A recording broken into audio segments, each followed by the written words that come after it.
Assalamualaikum dan salam keluarga Malaysia. Seorang bekas pegawai khas Menteri Besar di Johor Corporation, Jacob, mengaku tidak bersalah di Mahkamah Session Johor Bahru atas pertuduhan menipu dokumen gaji pada 2018. Tertuduh Khairul Anwar Daud, 50 tahun, membuat pengakuan tersebut selepas pertuduhan dibacakan di hadapan Hakim Datuk Kamal Arifin Ismail.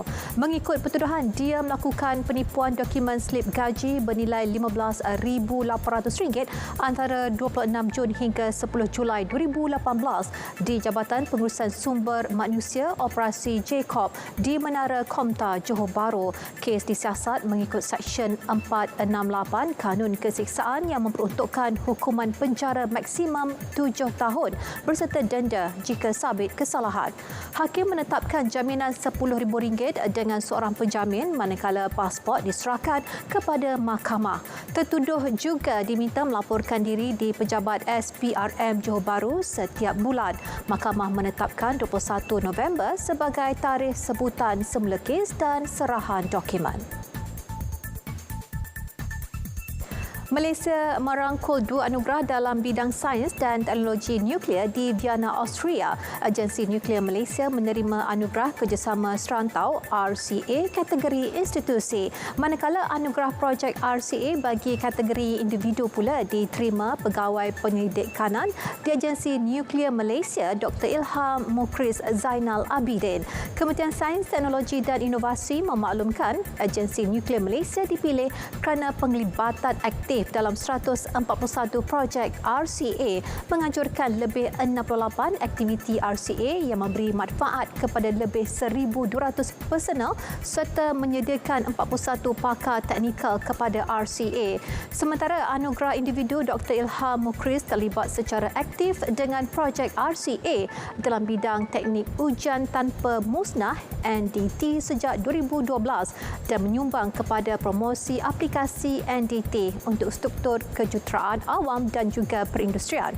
RCA dianggotai 22 negara dan Malaysia telah menjadi negara anggotanya sejak 1975.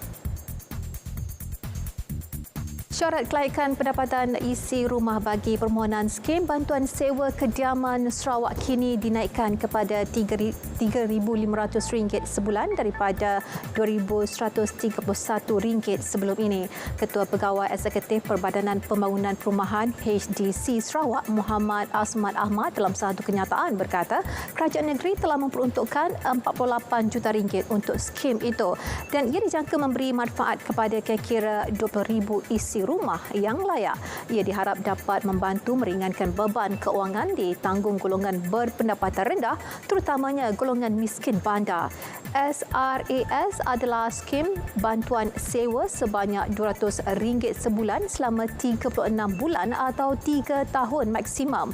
Permohonan dibuka kepada penyewa yang bekerja di Bandar Kuching, Sibu, Bintulu dan Miri. Dan untuk maklumat lanjut, warga Sarawak boleh melalui laman web atau hubungi talian telefon seperti yang tertera. Penerapan fiqh al-ta'ayush dalam keluarga Menteri-Menteri Agama Negara Brunei Darussalam, Republik Indonesia, Malaysia dan Republik Singapura MABIBS dapat mendatangkan impak positif kepada masyarakat dan juga negara, dan ini kerana ia dapat menghalang wujudan golongan yang berfahaman sempit dan dangkal membuat tafsiran menyimpang berhubung Islam serta melahirkan golongan radikal dalam memahami dan mengamalkan ajaran Islam. Menteri di Jabatan Perdana Menteri Hal Ehwal Agama Senator Datuk Idris Haji Ahmad berkata penghayatan orang Islam terhadap fiqh al-ta'ayush secara tidak langsung dapat menyampaikan mesej kedamaian serta keindahan Islam kepada bukan Islam serta menyuburkan kerukunan dalam beragama. Beliau berkata demikian kepada media selepas merasmikan seminar kertas tema SOM ke-46 di Kota Kinabalu. Dan beliau juga berkata fiqh al-ta'ayush merupakan terminologi kontemporari yang lahir daripada kesungguhan para cendekiawan Islam dalam membahaskan tentang teori-teori perdamaian. Dan dengan itu sekian minta. Assalamualaikum dan salam hormat.